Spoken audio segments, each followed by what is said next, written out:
Born out of necessity in 1949, evolving in 1952, and really making its name in 1969. We are at Liebherr today, and we're about to step into 56,000 square meters of space. Technology, how it's being built, some history. We got Felix and Peter waiting inside for us. So I have my Liebherr shoes on today. As you can see, these are my walking shoes. So strap on your boots as well, because we have a long factory tour, a long story, but worthwhile. In fact, when we get to the end of this factory, you'll get to see a machine that hasn't even been released yet. So don't fast forward and don't hit stop.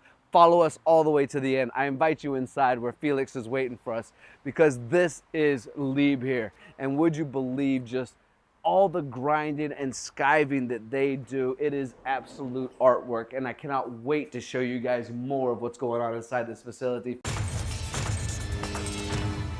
Felix, Hey, Tony. I feel like I just saw you in Florida and a few other places. You hopped the pond as well, huh? I did. Welcome to Germany. Glad to have you here. And want to show you here the impressive Liebherr factory where we build our gear, cutting gear, measuring machines, automation equipment. So yeah, really excited to have you here in Germany. Me too. You made a promise to me, Yes. and I've been salivating. Yeah, that's the word. Salivating at the lips ever since you told me about this place. And to actually be here, I gotta be honest, I'm a little bit like a kid at Disney right now. Is how I feel. Yeah. You should. I hope I didn't disappoint you at the podcast, but this is a really impressive factory. As much as I would love to actually do the factory tour today, though, I'm going to introduce you to my colleague Peter Wiedemann, board director of the factory here. He's responsible globally for this division. So I'd like to introduce you to Peter, and I hope you have a great factory tour with Peter today. Absolutely. Well, I'm looking forward to meeting Peter also. And let me be honest, Felix, you never disappoint. I mean, I hope so. Whether it's the podcast we're doing together, whether we're filming at IMTS one of these years, or whether we're just hanging out and enjoying each other's company, my friend, you never, ever disappoint. So thank you so much. Thank you, Tony. Absolutely. Peter, it's really good to see you, Tony, my friend. How are you today? Very well. How are you, Tony? Good seeing you. It's good to see you as well. It's good to meet you. I have a feeling you might be strategically placed in front of this map for a reason. Oh, there is a lot of reasons, actually, some 14 reasons to stand in front of this map, because this is representing what we are doing globally. Tony, the gear and automation department, which I have the joy to be responsible for, is really a global company. So we are a machine tool builder, is a sizable company with some 1,700 people, employees, very, very bright people, because the gear world is somehow tricky. And this map represents a little bit where we are at. This is not only where we are at, this is showing our subsidiaries, our own subsidiaries as gear and automation facility. However, of course, as a global supplier for gear machines, and one of the biggest ones, we are represented in every spot, in every corner of the globe. So wherever you don't see a location, a Liebherr location, you will find sales and service agencies working for us. Being a global team, a very, very bright and talented team, which we need because gears can get complex sometimes. Yeah, you're absolutely correct. And some pieces of this I want to dive into, but I mean, I'm not joking, guys. 56,000 square meters on the inside. So a lot of this I'm going to bring up while we walk. Otherwise, this audience is going to be watching us for probably the next 3.5 days, which is okay by me. That's totally okay for me too. But as we take this walk, what you were talking about being around the world and knowing Liebherr, I made the introduction outside, Peter, where you guys started 1949, right? Right. And then immediately the idea was conceived of 1952. We need to be able to make our own products. Really solidified yourself around 1969. We talked about 56,000 square feet. You are strategically placed in different areas around the world. But you've also mentioned, because to be fair, and you also said that gears are artwork, and they are, and we can sometimes be complex.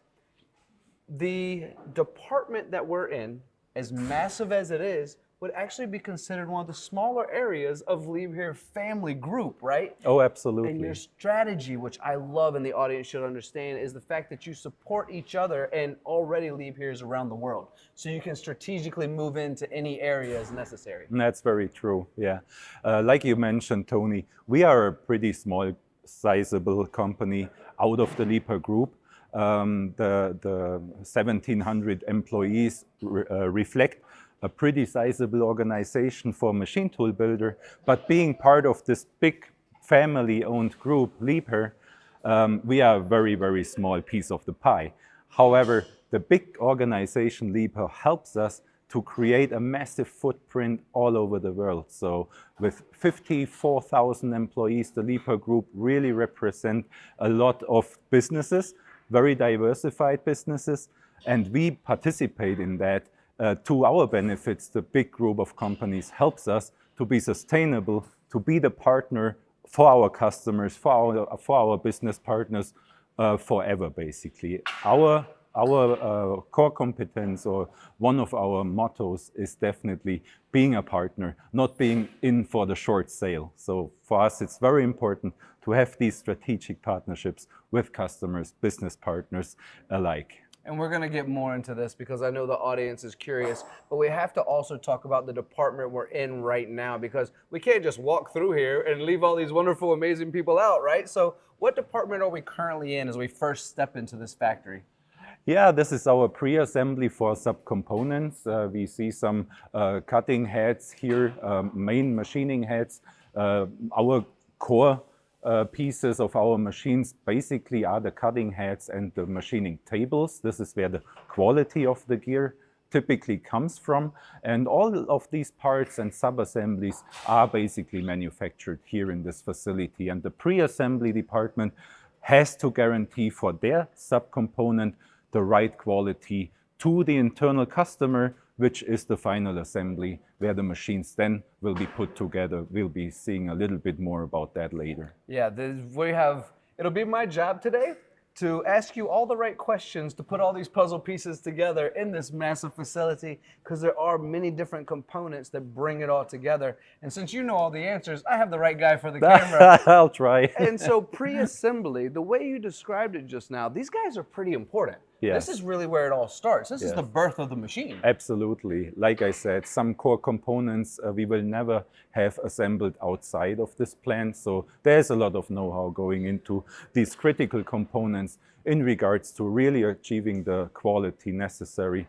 And these gears, like I mentioned already, they not only can become a little bit complex, they are also, very much in many applications the centerpiece. Whenever something is turning, the gear needs to be in the right quality. And our customers don't necessarily buy machine tools. They want a stable process in order to guarantee these right end quality for their parts to be supplied to other customers or used for their own needs.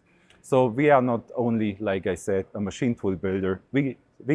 We support with processes, and this is what the customers really understand, and I think this is what they also appreciate. 100%. And your name is everywhere, and your customers are everywhere. And I can vouch for that by saying that I've heard your customers say this is what they want and this is what they love about a global leader like yourself. When we talk about needing these skilled workers, we've said this a couple of times, we're going to say it many more times throughout this video, what it takes to work in this world of manufacturing. I've spent a lot of time in manufacturing, Right, you have as right. well. Our audience are all people in the engineering world that are either curious about manufacturing or already in manufacturing.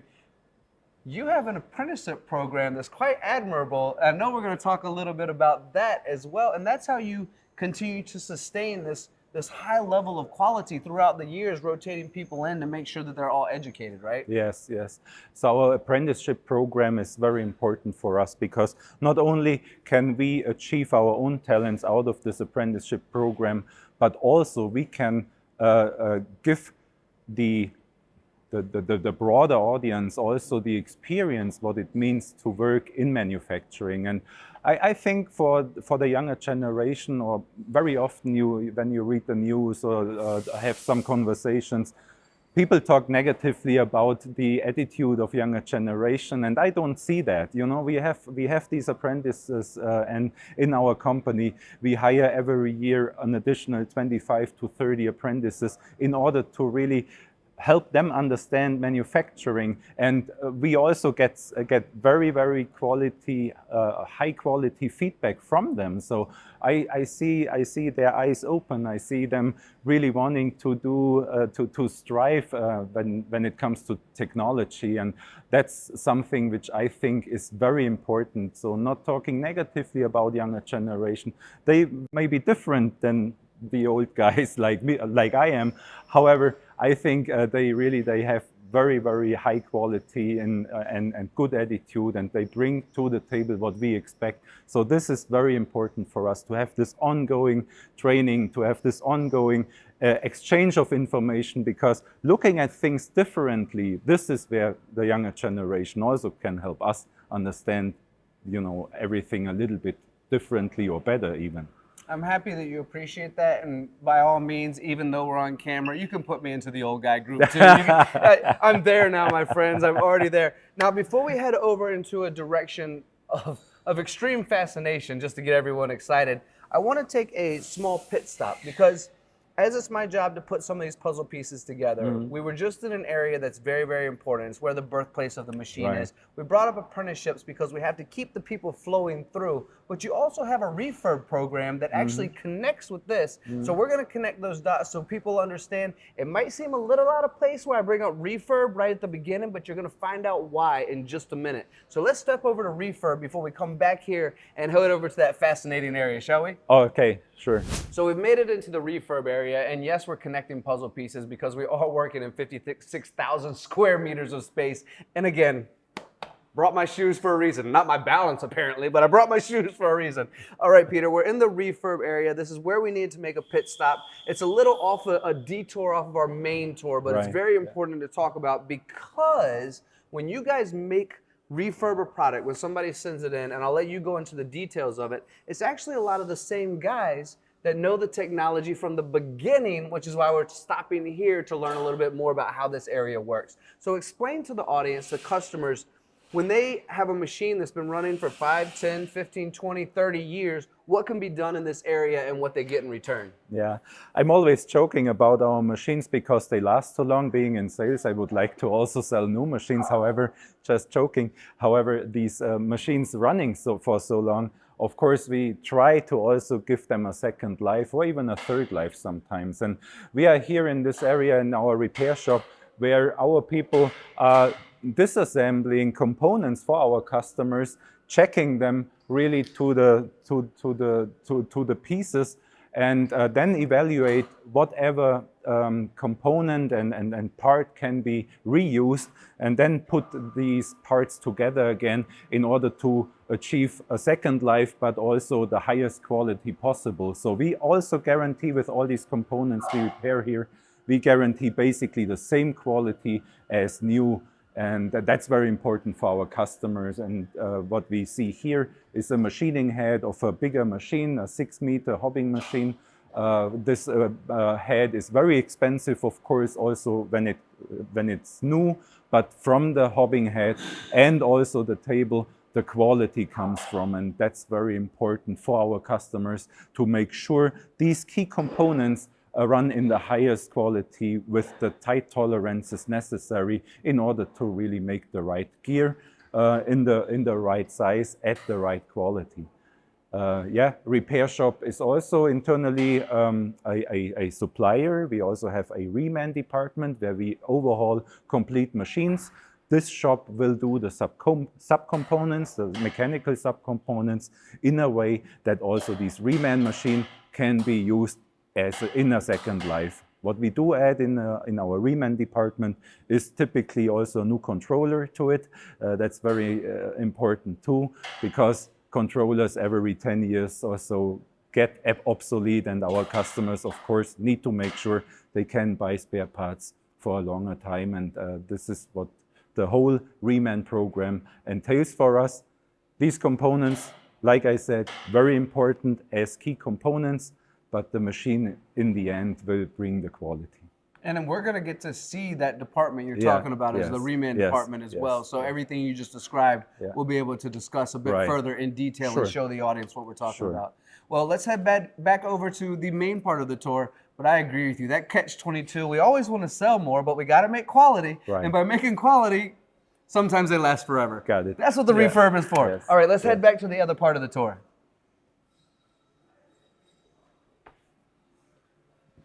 Well, we're back on track, back on our tour. We had to take that pit stop. Very important for you guys to understand, and we will see more of that coming into the future, along with some automation. And as I promised at the very beginning, a machine you've never seen before, never even been released before, so you have to stay to the end. But for now, if we take a peek through this window, there's something going on that I have never seen before, and it is fascinating. Peter, would you mind telling the audience what we're looking at? Well, sure. Well, this section is our cylindrical parts manufacturing. So we make a lot of parts ourselves. I already explained a little bit about the importance of two main components, which is machining head and table. A lot of cylindrical round parts are used in these major components or major assemblies, and we make a lot of them in-house. So our vertical integration is about 50%. And of course, we need the right machines for the right processes. And this is what you can see down here. This area, like I said, very important for us because the key components, the key parts for the key components are made here. And we trust ourselves in being able to support these high quality requirements. A lot of us learned a valuable lesson over the last few years about what happens when we're not making all of our own components or having them locally sourced, didn't we? Yes. But you guys kind of had that mindset, the owner had that mindset from the very beginning. Yeah. And that's kind of how Liebherr works, right? Exactly, yeah. And thanks for touching on the history a little bit, Tony, because for us it's also important that we have been, in our history, we have been organically growing a lot. There was a little bit of M&A here and there, but naturally the Liebherr way is growing organically, and our history also is at the very beginning of the foundation of our group. So as a machine tool builder, we were basically invented by Mr. Hans Liebherr in order to make gears for his own product. He had the idea of building this tower crane, this mobile tower crane, and somehow this crane had to turn, and you cannot turn a crane without a gear and the slewing bearing and so on. So he decided to make the right machines to create the components for his first invention, which was the foundation of our history, of our company. And we are very proud to be at this very heart of our foundation of the company. And this is one example of the organic growth. And the vertical integration, as I said, is mainly a result of it, I would say. Here is Peter, the sales guy again. Sometimes I doubt you don't have to make everything in-house because you think maybe there's a less expensive way, right? But like you said, COVID taught us a lesson, and we are very happy to have the ability to make a lot of these parts and critical components by ourselves. Of course, it also adds flexibility. Yeah, for me, when I hear a story like that, Peter, I immediately think of whether it's a few pennies here or a few dollars there, or here we're in Germany, so a few euros here, a few euros there.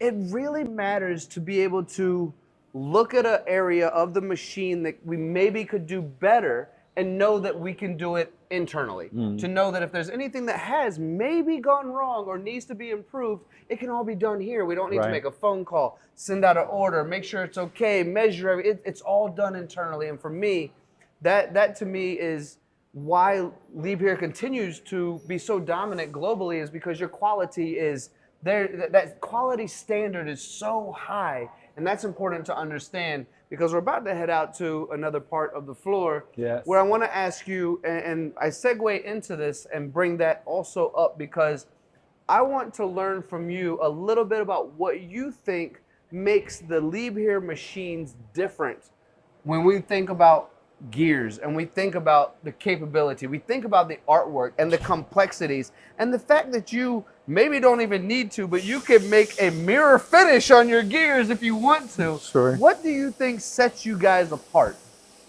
Yeah, what sets us apart, of course, is also the people and the way we are doing things. And This cannot be underestimated, in my opinion.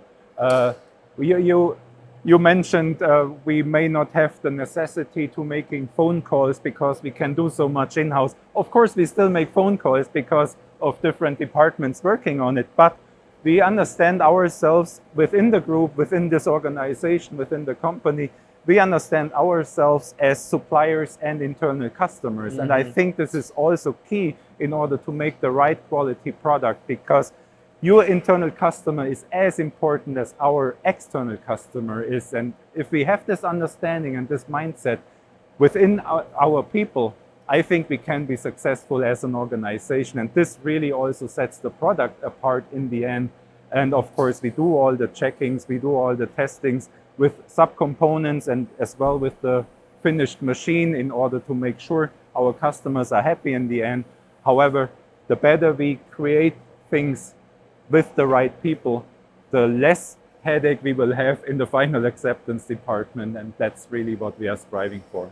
We should have saved that conversation for the end, because that was so well answered. We could be done with this interview, except there is so many more cool things to look at. I mean, now we're in the area that I'm familiar with, Peter. I mean, I come from the machining world. Yes. I see these tools and I get excited on size, length, diameter. I hear the purr of the machines. And then if we walk around the corner, which we will in just a minute, that automation cell brings my heart so much joy. So let's tell the audience what department we're in now and what we're working on. Yeah, that's part of our large casting machining.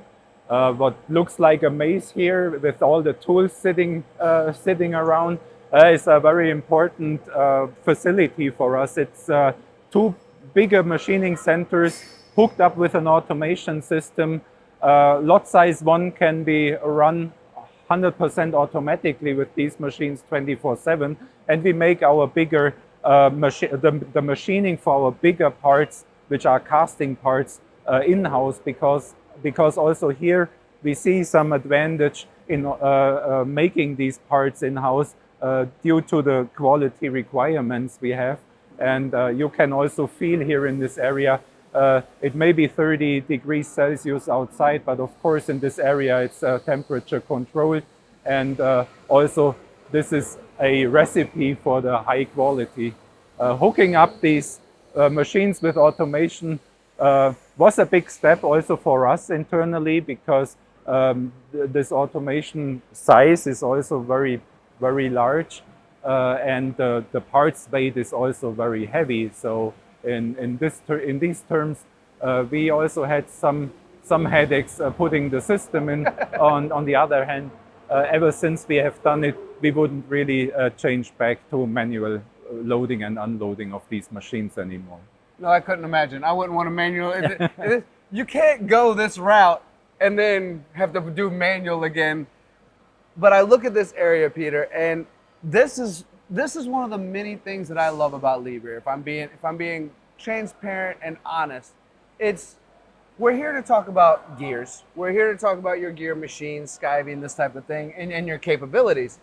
But you do so many different components, and I see Liebherr on that automation right up there. Yes. And I know how much of that you do, even when connecting other people's machines. So when I see you utilizing it here in your own facility, I know that you're constantly maximizing its improvements and capabilities for everyone else out there, because you're using it internally. On top of that, as I take a big deep breath, yes, this is my excitement. On top of that is I see all of these castings that are here, and I know that it comes in raw and it leaves ready for paint. Right. And that's because of the quality you put into this automation cell, as you said, runs 24/7 to take care of the people out there. This is all the stuff that I love about what you guys do in this section.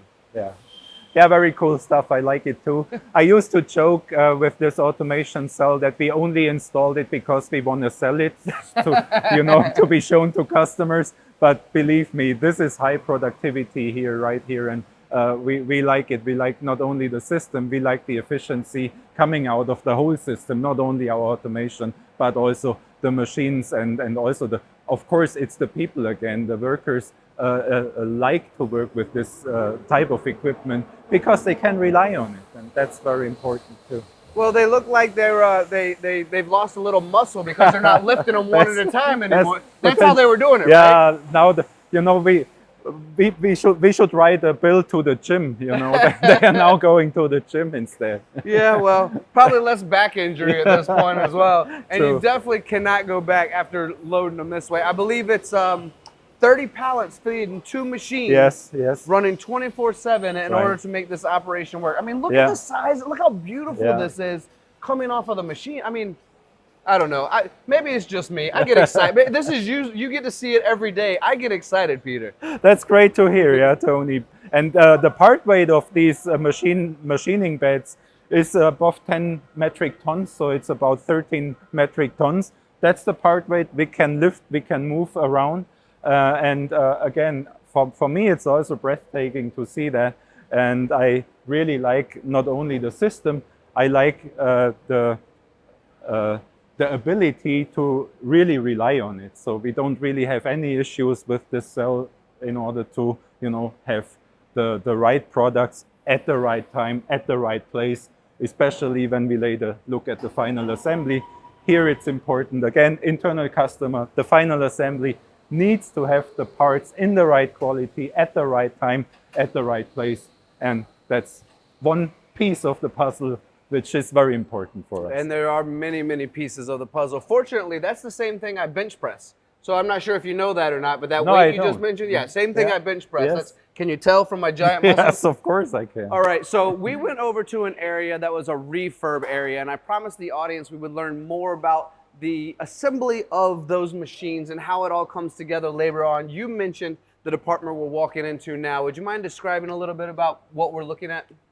Yeah, our reman department, meaning remanufacturing, this is used for really creating a second life of the whole machine. We have seen our repair shop earlier on, and the repair shop basically delivers the mechanical overhauled components to this reman department where the machine is being put together again.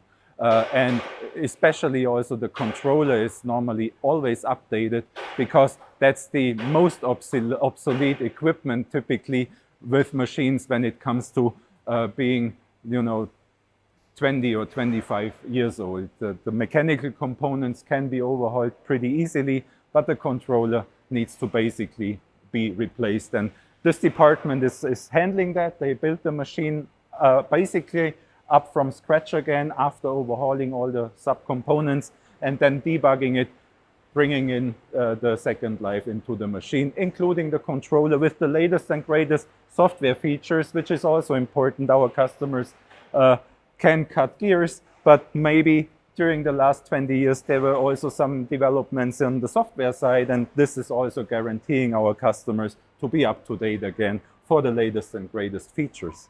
And if my memory serves me correctly, or a piece of my knowledge serves me correctly, some folks out there might have spent all of their capital budget, but they do have some money expenditures in redoing a machine or rebuilding a machine. And it really comes together that you have the capability to make it as good, if not better, than it originally was. I mean, I think that's a huge bonus. Yeah, I think also as a private person, being a customer, you know, buying a car or anything else, I think everybody is always happy to have options. So Absolutely. yes, we create options. A customer can, of course, come to us for a refurbishment of a machine and also save some bucks. Like you said, sometimes the budget is not coming from purchasing, but from the plant. And it's easier also to justify a refurbishment for these customers internally.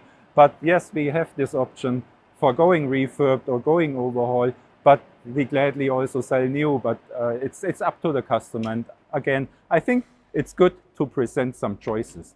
I agree, and I actually could use a reman for my body. Could you help me out? Well, maybe my software could use an update as well. I'm not sure. Maybe you could help me out. All right, we're in an area now that I think it's important. It's another puzzle piece we're adding to the story here. And you guys, each of these components that we see, it's for a customer. Everything that you make, you're not stacking a bunch of things on a shelf and saying, I hope people buy them soon. You are actually, it's custom and not custom at the same time because it's a lot of similar components, but you're making each one of these when it's ordered for the customer, right? Yeah, that's true. I mean, sometimes I would appreciate more serial production because it's a little bit easier to handle, to be honest. But yes, we built lot size 1. We really built on order for all these components. We have orders received. We typically also have down payments received from our customers. That's our principle. That's how we work. Okay, sometimes you may face some bigger orders with similar machines purchased at the same time, but naturally this is production of lot size 1. And not only are we building different sizes of machines, we also support 5 different technologies. So within the machine, of course, the machining axes and the components are also different, and we have to take care of that as well. So it's a big variation of products and machines, but with the modular design, we are able to handle it in a way that it becomes effective. If I was a buyer, I would want to know that you're making lot size 1 for me. I would want to know that you're not just throwing a bunch of them on a shelf and be like, this one's yours. Yes. That would bring confidence to me, my shop. And we're about to walk into an area where we're seeing it all put together. And eventually we're going to get to an area where everything is tested. Mm-hmm. That's another key component to making sure that I, the customer, am taken care of with quality day in and day out. That brings me, again, confidence. And I know that's what you guys want to do. So as we slide into this new area, let's talk about where we are now. I know this is one of your favorites, but as we finish this whole video, the backside, I think, is everybody's favorite. Oh, so absolutely. I know we're keeping the audience around for that. Oh, absolutely. Yeah, this is our latest addition to our factory. I think you touched on our history a little bit already. Our factory was initially built in Kempten in 1969, even though we have been building machines earlier on in a different location. And this addition as a final assembly hall, this is the latest addition, and this was basically erected in 2011. It's a huge area of 20,000 square meters where we final assemble our machines. And you already talked about our test department. This is also home of our test department and a very important area, which is our gear measuring room. We make our own gear checking equipment, which we need in this final assembly hall because the customer, like you mentioned, identifying yourself with a one-piece flow product in the end. Our customers typically are coming in. They want to see the machine before it gets delivered to them, and not only seeing the machine, they will test and check the machine, making their own parts on their future machine. And we have to measure these parts in our gear checking area and make sure the customer is happy in the end before the machine gets delivered to them. And as we're walking down this area, I believe it's fair for the audience to know that there's, I believe, 13 stations, and in 13 days, this process is done. Yes, every day 1 station, and also back to lot size 1. No machine is similar to the machine 1 day before. So our workers also have to be a little bit flexible. In 2 different sizes we can build the machines here in this tech assembly, but with every technology. So with the technology, components change. People who work here have to be prepared to also handle different technologies in order to really understand the right quality in regards to putting it together. Of course, there are checks, tolerance checks done in every day after every station. However, we need to make sure that we shouldn't have to check it. The Germans around the world are known for quality, and you are certainly not letting us down today, my friend. Seeing all of the checks, process after process after process. Now, we have a little bit of let's say, a little bit of a space where we can discuss other areas outside of this building before we get to one of your inspection areas. So let's touch again quickly on apprenticeship and automation, because we're going to have a completely separate video focused on those, but they're just to the other side in the building over there. We're not going to get to it in this video, but I'd like to touch on it so that everyone knows that's a video we can watch as well and learn more about it. So automation apprenticeship, let's talk about what you guys have going on there.